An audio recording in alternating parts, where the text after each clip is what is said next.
smell better. Bye. Cathy, I saw him first. He's mine. No, he's not, Patty. He followed me home. Well, you can't keep him. Don't see why not. He doesn't belong to you. He doesn't belong to you either. Finders keepers. Natalie, Patty's trying to take away... That's not true, Mom. I brought home the cutest... Just a minute, both of you. There will be no more pets in this house. No exceptions. Where is he? I left him in the living room. You mean I left him in the living room? He came home with me. Well, he's going out with you. There he is.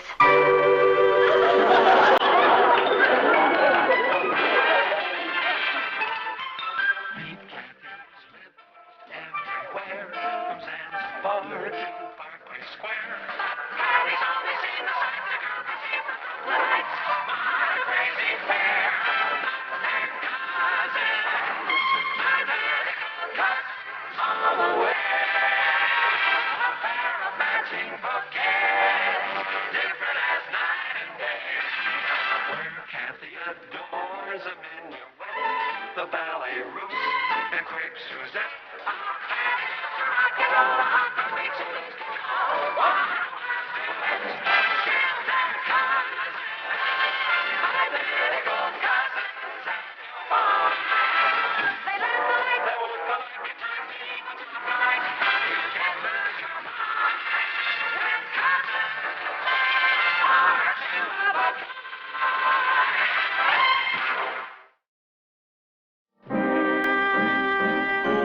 Happy to meet you, Mr. Calmir. Please call me Cal. Cal is from Bukanistan. It's near India. Well, you are very welcome here. You are most gracious. This is the first home I have ever been in. Oh, you mean in America? I mean ever. Back home, don't you live with your parents? I am an orphan. I live with my uncle. It must be wonderful to have this kind of privacy. At home, 50 of us live under one roof. 50? Sometimes more. My country is a very poor one. I came over here to learn things so that I can help my people when I return. That's beautiful. Cal is here to learn American know-how. That's one of our best exports. How do you like America so far? Very, very much. The people are so warm. I see. Oh, that must be the cleaners. Oh. This is the first money I have ever handled. You mean the first American money? The first money ever. I mean, we are not allowed to handle money. Excuse me. How did you make out in your exams yesterday? I did well in some subjects. In others, what do you say, goofed. We have a lot in common. I'm terrible in school. The most difficult subject for me is American history. We are having a test on Friday. I was hoping perhaps we could stuff together. Stuff together? Well, you know, squeeze. Oh, you mean cram? Oh, that's it, cram. I'll help you, Cal. Who's going to help you? I know more about American history than she does. She's been brought up in Europe. I've had the advantage of living in Brooklyn Heights all my life. Would you like to stay and have dinner with us, Cal? Please do. I make very good potato pancakes. I would enjoy that very much. But unfortunately, tonight I cannot. I must be with my uncle. Then come another night. You come as often as you like. I'll see you to the door. I'll walk you home. It's about time. Where did you walk him to, Bukanistan? Cousin dear, this is a free country. As one of our great American presidents said, if you can't stand the heat, stay out of the kitchen. It's my kitchen.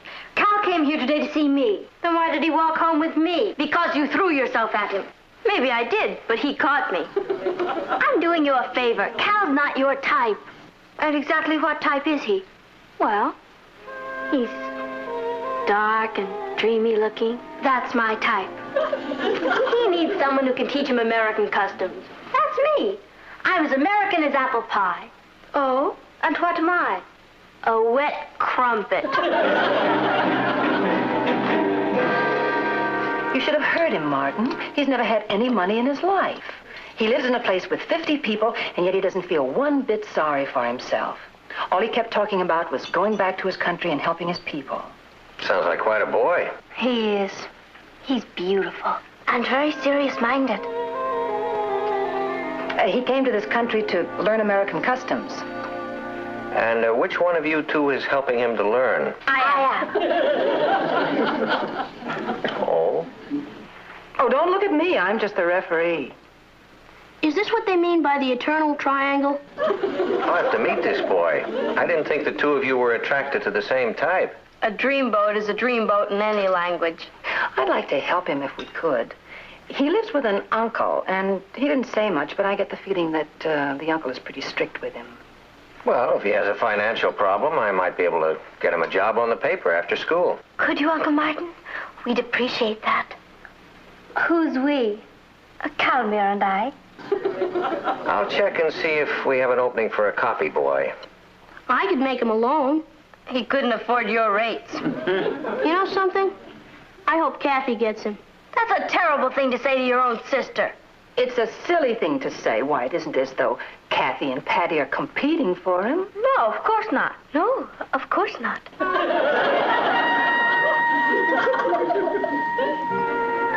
Now, next question. The Louisiana Purchase was made in? 1803, December 20. Very good. Next. Who followed President Arthur? Mrs. Arthur? What I had in mind was President Cleveland. I know. Grover. Could we stop a while, Catherine? I'm sorry. I have been pushing you pretty hard. I got carried away. You are a wonderful teacher. You're easy to teach. There is so much to learn, so much to do. You can do anything you want to. You make me believe it. It's true. All you need is a dream. And you have one.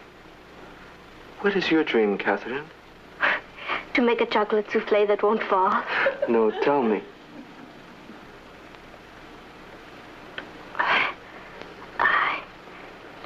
I'm full of dreams. I'd like to be a teacher, or a nurse, or a scientist, and invent something to help humanity. When I was a little girl, I used to dream of doing some great deed and having a city named after me. Catherineville. It has a nice sound. My uncle would like you. Last night I told him about you. What did you tell him? It does not matter. I brought you a gift. Cat, you must never do that. But why? Is that not the custom in your country? That isn't the point. You mustn't ever spend any of your money on me. I did not spend any money on it. I had it. And I wanted very much for you to have it. Please, open it.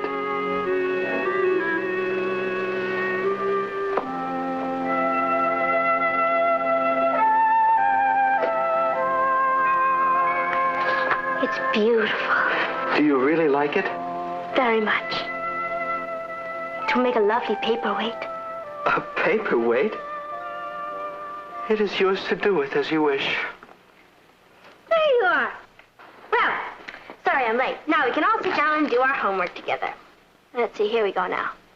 Who followed President Arthur? Mrs. Arthur? Hey, that's pretty. Where'd it come from? Cal brought it. No, it looks like a real emerald. Except that if it were, it'd be worth about $100,000. Well, it can't be worth $100,000. I just got him a job as a copy boy on the Chronicle. That's wonderful. Oh, Natalie. Unless I'm crazy, this real emerald is a real emerald. That's impossible. What'd you say this boy's name was? Calmere Prakashamond. Cal... Oh, no. Have you heard of him? Heard of him?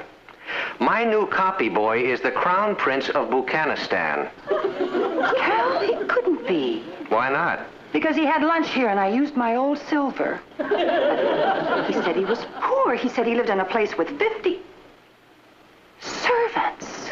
And he never handled money because... He had an equerry to take care of little details like that. His uncle is General Sarika, the United Nations delegate from Buchanistan. I did an interview with him last week. Whose uncle is General Sarika? Your friend Cal. He's the Crown Prince of Buchanistan. What? Holy moly. My Cal is a crown prince? Well, I don't know whose Cal he is, but he's a prince, all right. Oh, I'll get that. Guard it with your life. He never told me. He wanted me to treat him like just an ordinary boy. It's the most romantic thing I've ever heard. General Sarika. Mr. Lane, I'm very sorry to intrude without notice, but the matter is urgent. Yes, well, I know why you're here, General, and I assure you they had no idea the emerald was genuine. Emerald? Yeah, it's right in here. General Sarika, may I present Mrs. Lane, my daughter Patty. I'm very happy to meet you, General. Your nephew has spoken of you. I have come on behalf of His Highness, the Crown Prince of Buchanistan, to bring a proposal of marriage Oh, Mom. to your niece, Catherine.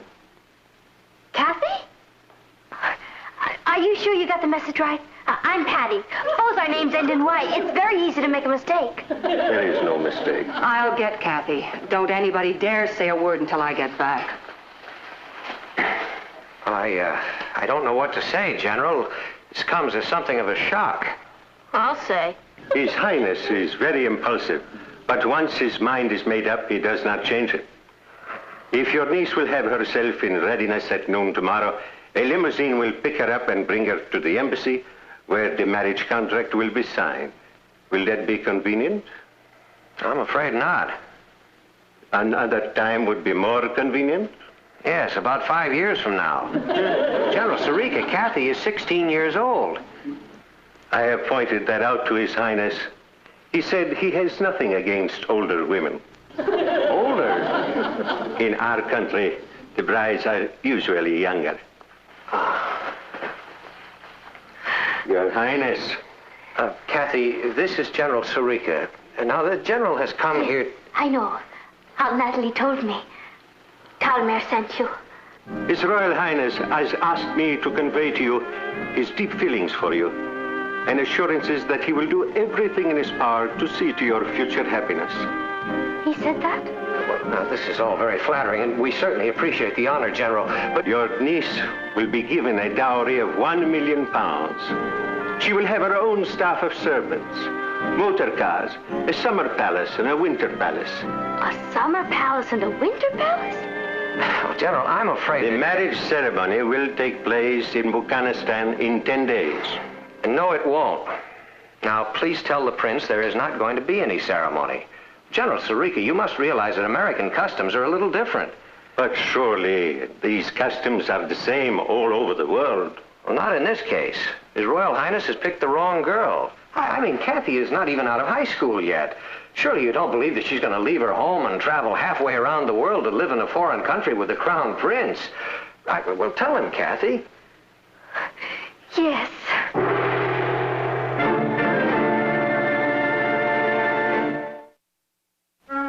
Martin, we've got to find a way to stop this. We're going to, but not by forbidding them to see one another. We've got to be very careful that Cathy doesn't get hurt. We can't afford to offend Calmere. I mean, he's the head of a country, remember? How could I forget it? Why couldn't they have brought a cat home? What? Nothing. Hadn't we better send Kenneth a cable? And say what? Congratulations, you're going to be a father-in-law? Now, don't worry, Natalie. Believe me, Cathy will not go through with it. She's far too sensible. You mean she's too sensible to turn down a handsome young prince whom she loves, £1 million, a summer palace, a winter palace? Wait a minute. Whose side are you on? There's a lot to be said for the other side, Martin. And besides, Cathy loves Cal. How does she know who she loves? She's only 16. I married you when I was 17. Well, that was different. I mean, Cathy is attracted by the glamour, the fantasy of being a princess and ruling a country. It's storybook stuff. It does sound glamorous, doesn't it? Well, it's not going to sound so glamorous after I finish talking to her. I'm going to point out a few of the grim realities. She's going to be living in an underdeveloped country where there's a very high rate of poverty and living conditions are appalling. Don't worry. I'll knock that romantic little dream out of her. Oh, hello, Cath. Hello, Uncle Martin. You're home early. Yes. He has a lecture to give. I've had the most wonderful time. I've been out shopping with Calmere. Oh, what'd you buy? Matching elephants? Isn't it? Cathy, sit down. Your Aunt Natalie and I want to talk to you. Now, Cathy, you're only 16 years old. You just can't get married and go running off to live in a country halfway around the world. I agree. You do? I told you there was nothing to worry about. I talked to Cal and his uncle about it. I'm going to sign the marriage contract now, but I have to stay here and finish school. I won't go to Afghanistan until I'm 18. Look at these books and maps Cal bought me. I want to learn everything there is to know about Afghanistan before I go over there. Well, I think I can help you. I'd like to give you a few facts about Afghanistan. Wonderful. Cal has already told me quite a bit about it. Did you know that its per capita income is one of the lowest in the world? The poverty and disease over there are incredible. And do you know what it's due to? No. Ignorance. They need schools, hospitals, roads. Cal and I have been talking about an irrigation project. If it works, it could turn a whole desert into farmland. Look. We could raise the per capita income 17% in the first 2 years. Isn't that exciting? She asked you if that isn't exciting. Oh, yes, very. Where's the money coming from? Part of it is coming from me. You mean you're going to irrigate a whole desert on $5 a week? Cal is going to sell that emerald he gave me. At first he hated the idea. It's been in his family for hundreds of years. But I convinced him that unless it's put to use, it's just a worthless stone. It could feed 1,000 families for 3 years. Isn't it incredible? No one ever thought of it that way before. If you'll excuse me, I want to get some charts ready. Camera's coming over.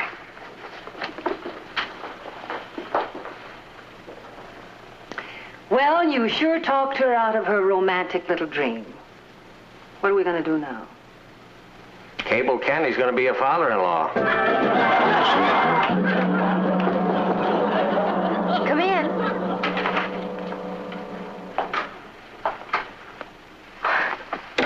What did you knock for? It's your room, too. I didn't want to disturb you if you were working on affairs of state or anything. But if you want me to, I'll move into Ross's room and he can sleep on the couch. Don't you want to share this room with me anymore? Sure, but... Well, when you move into the palace, I don't want you to have to tell him the last place you lived you had to share a room and bath. What are you standing at attention for? Sit down.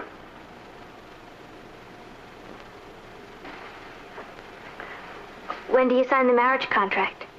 Friday? Gee, only 3 more days as a civilian. What do I call you? Princess or Your Highness? Is that what's worrying you? Patty, I love you. You call me Cathy, you silly idiot. Or better yet, Cat. You mean it? Certainly. I'm the good princess. Can I come and visit you at the palace? You'd better. I'll be dying of homesickness. No, you won't. You'll be too busy ruling everything. You'll have a suite of your own, and you can stay as long as you like. Cal doesn't have any brothers, does he? He has 7. 7? Bingo! Anybody home at the palace? Just us sleigh girls. Is Cal here? He stopped by to drop off a gift. You know, we have to find some way to make him stop giving these expensive gifts. I suppose so. Look.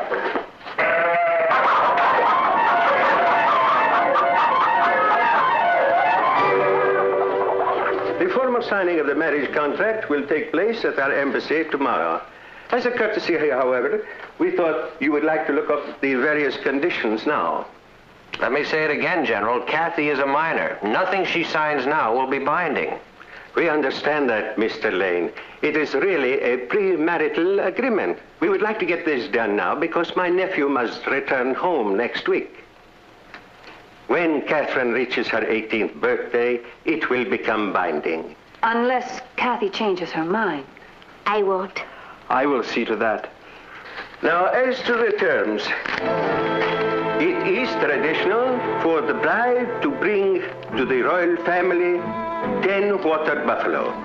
Where am I going to find water buffalo in New York City? 50 camels. I might be able to find one at the zoo, but 50 camels? And the matter of money, the bride pays a dowry of all her worldly possessions to show her dependence upon her husband. How much money do you have? $7.25. $7.25. If you can wait until Monday, I'll have another $5. It will do. I think this covers the main points, but there are always these little difficulties with the first wife. The first wife? Yes, the dowry changes in future marriages. Future marriages? What future marriages are those, General?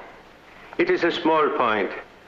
In our country, a man may have as many wives as he can afford. My father had 15. Do you mean you want me to be your first wife? Of course. And that you will marry other women after me? Not right away. Not right away. This is the most outrageous...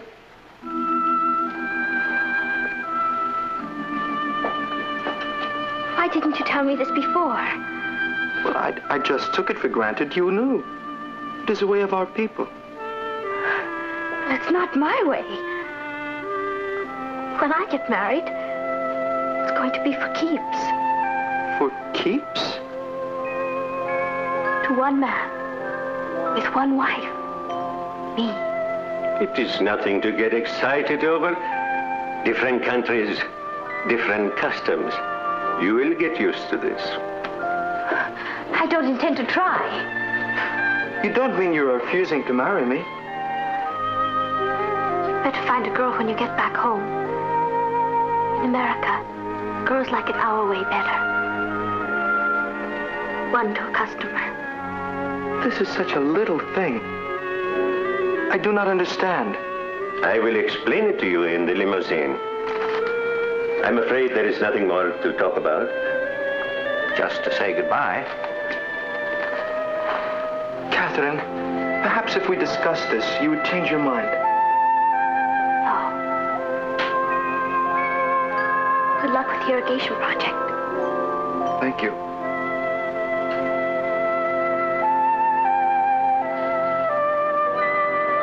Goodbye, Catherine.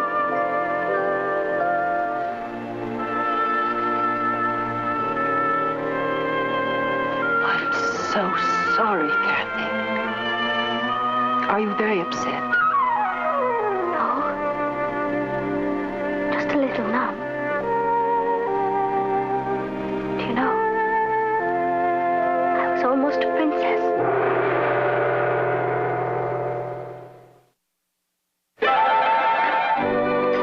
So where's Cathy? She's getting dressed. She'll be right down. Oh. Patty, has she said anything to you about, Calmere? Mm-hmm. No. The first few weeks were pretty rough, but I think she's all right now. I'm not. Boy, I could have been living in a palace.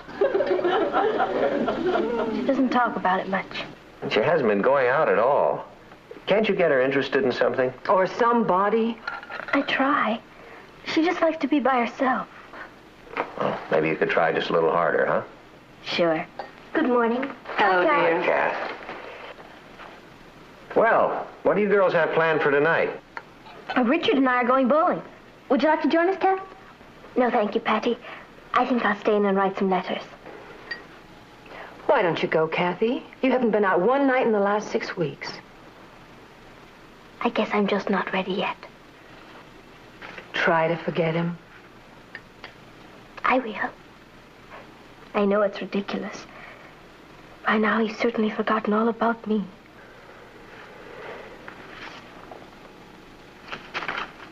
Cathy? It's from Buchanistan. What is it? Look at the postmark. It's from Catherineville.